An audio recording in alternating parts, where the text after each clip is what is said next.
There is a kind of love for God that feels warm, familiar, even passionate, but lacks reverence. A kind of love that lifts hands in worship, yet never bows the heart. A love that speaks of grace but forgets the weight of glory. This is what happens when the fear of God begins to fade.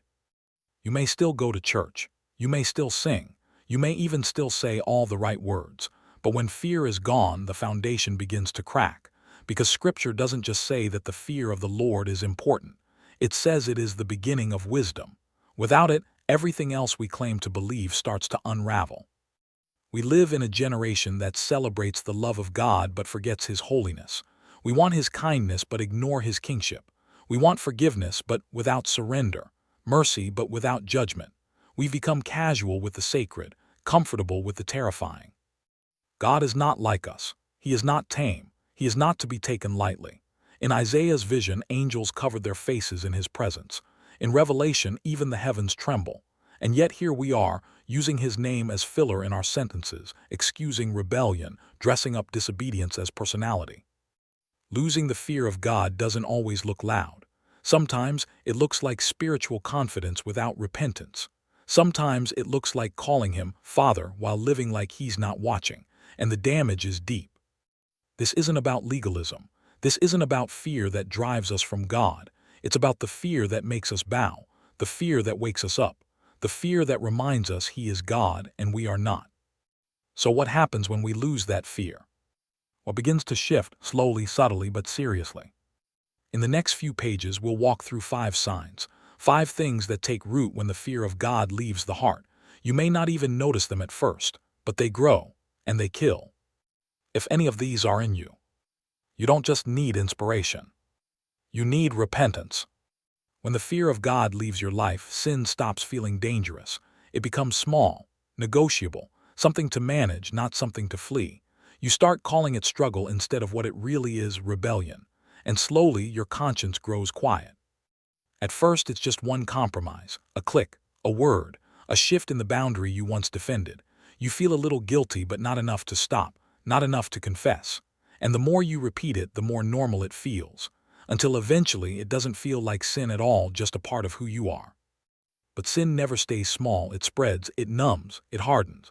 And when fear is gone, your heart stops flinching. That's the danger. Because the fear of God is what reminds you that sin is not just a mistake, it's defiance. It's treason. It's not just doing the wrong thing. It's turning your back on the one who made you, the one who sees, the one who judges righteously. Without that fear, the cross loses weight. Grace becomes cheap. Holiness sounds extreme.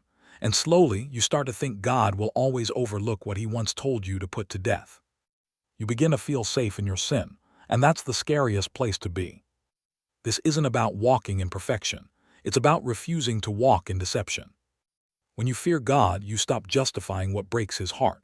You stop hiding behind culture, behind comparison, behind what other Christians are doing. You start seeing your sin the way God sees it, and that vision drives you to your knees. Conviction is not a curse, it's a gift. It's the evidence that God hasn't let you go numb, that His Spirit still speaks, that you're not too far to feel. So if sin feels light to you now, if you laugh at what once grieved you, if you've grown comfortable in things you once repented of, that's not freedom, that's danger. And it's a sign you may still love God, but you've lost the fear. When the fear of God fades, repentance becomes rare. Not because we stop sinning, but because we stop feeling the need to return. Pride replaces sorrow. Justification replaces confession. And we begin to measure our holiness by the absence of obvious failure instead of the presence of a broken heart. It's not that we don't know we've sinned, it's that we no longer tremble at the thought. We treat God like a friend who understands, not a judge who sees everything. And while His mercy is real, so is His throne. His grace is endless, but so is His authority. Without fear, we forget that the God we approach is the same God before whom angels cover their faces. Repentance is not a one-time prayer. It's a posture, a way of life, a continual returning, and the fear of the Lord keeps us close to that path.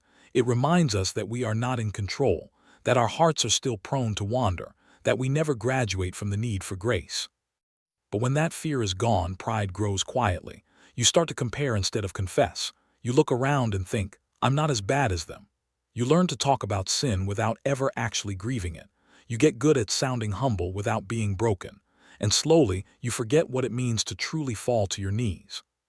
Repentance isn't about guilt trips. It's about the beauty of being real before a holy God. And when fear is present, repentance flows freely. Not because you're afraid of being destroyed, but because you don't want anything to separate you from Him. If repentance feels unnecessary, if confession feels old-fashioned, if you find yourself managing your image more than your heart, it may not be that you've changed. It may be that your fear has faded. And when repentance disappears, so does intimacy. Because God doesn't bless performance. He meets the honest, the humbled, the ones who still cry over their sin, not to be shamed, but to be restored. The fear of God keeps that cry alive. When you lose the fear of God, worship becomes shallow. It still sounds the same. The lyrics are there. The music swells. Your hands might rise, but the weight is gone. The awe is missing. You sing about His holiness, but your heart stays distant, distracted, maybe even bored. True worship flows from reverence, not just from emotion, not from atmosphere or familiarity. Real worship happens when the soul remembers who God truly is, not just what He's done, but who He is in His essence. Holy, majestic, terrible in glory, righteous in all His ways. When fear is gone, God becomes small, just another part of your life, someone to consult, a comfort to keep nearby, but not someone who makes you fall to your knees in silence, not someone whose name makes you tremble, not someone whose presence undoes you. Worship without fear becomes performance. It becomes self-focused. It's more about how we feel than who He is, and slowly the sacred becomes casual. The presence becomes background. The fire dies out, replaced with routine. But when the fear of God returns, even quietly, so does wonder. So does stillness. So does that overwhelming awareness that you are standing before a consuming fire who chose to love you. Isaiah didn't dance when he saw the Lord. He cried, "Woe is me." John, the beloved disciple, fell on his face when Christ appeared in glory. The elders in heaven don't clap, they cast down their crowns. What do we do? Do we still bow our hearts? Do we still come to worship with trembling?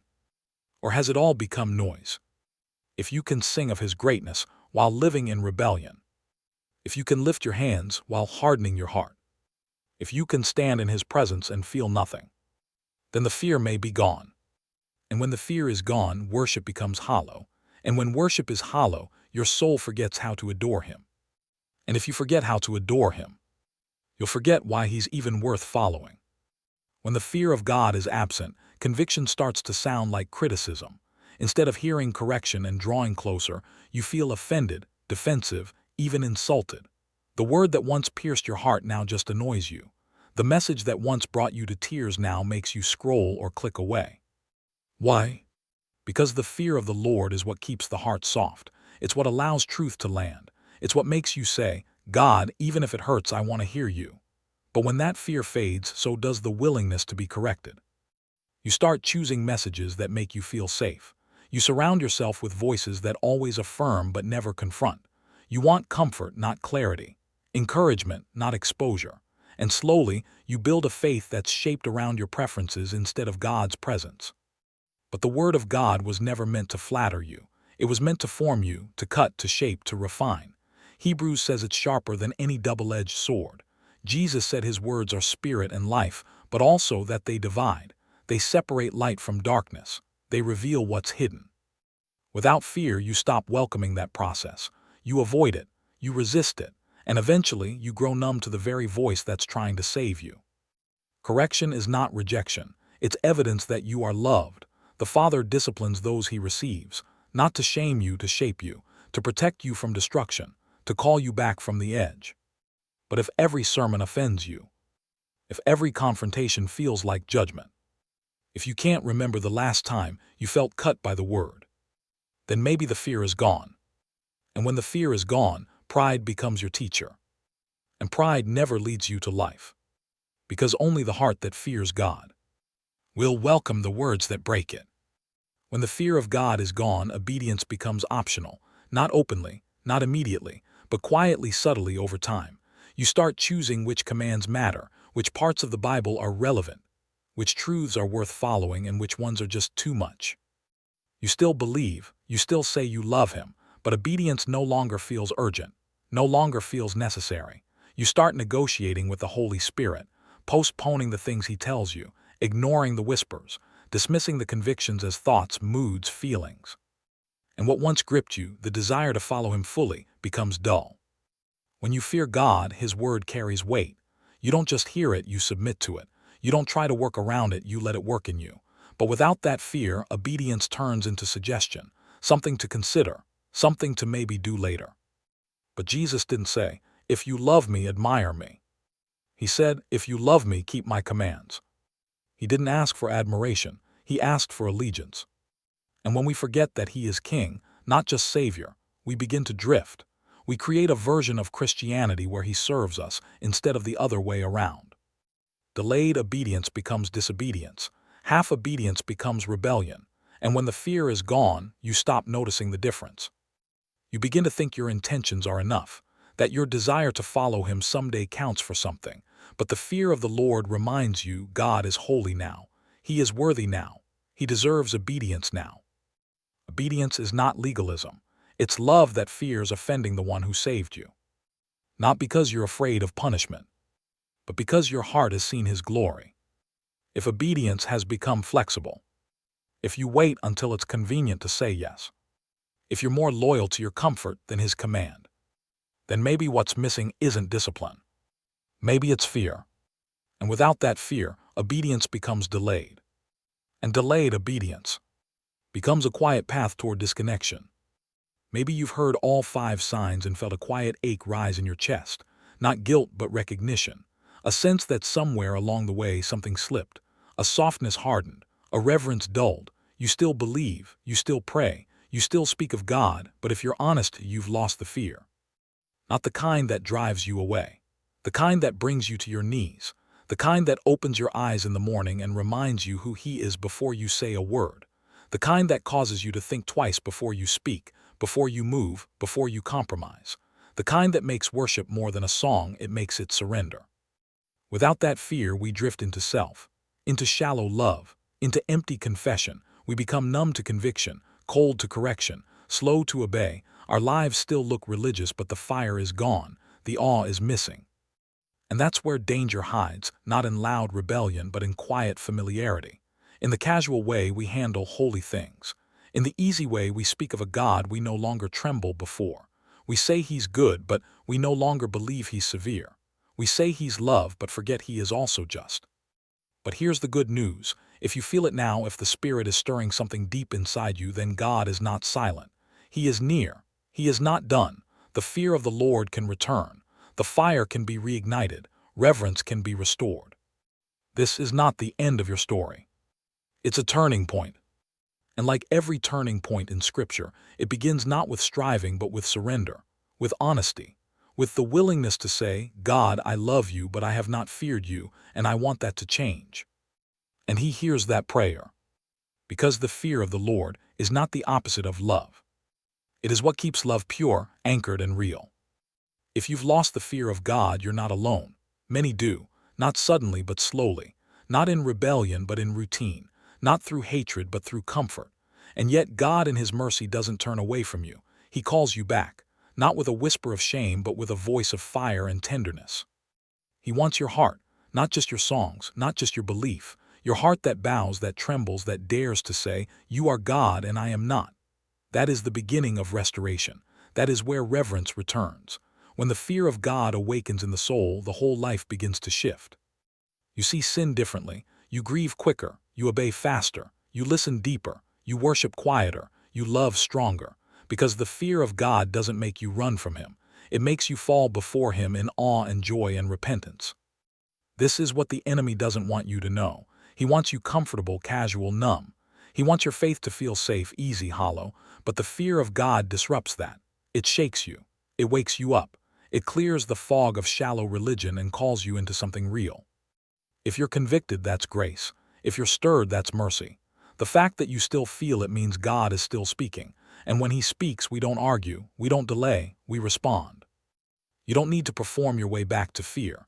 You return through surrender, through prayer, through coming back to the Word with open hands and open heart, asking God to show you again who he is.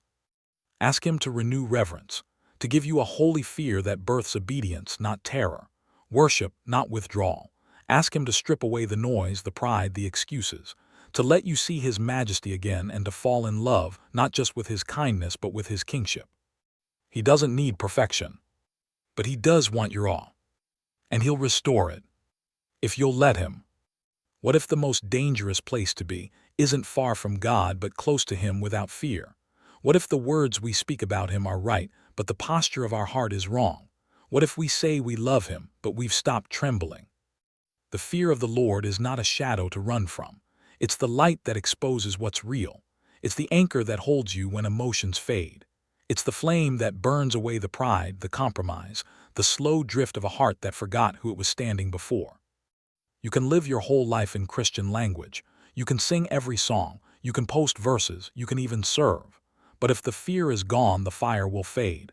And when the fire fades, intimacy fades with it. Obedience fades. Conviction fades. Clarity fades.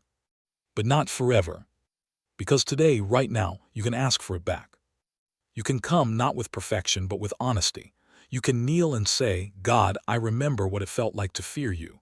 Not because I thought you would harm me, but because I knew you were holy. I want that again. And he will hear you. The Lord is near to the brokenhearted. He revives the spirit of the contrite. He does not despise the heart that trembles. He draws close to those who still bow low.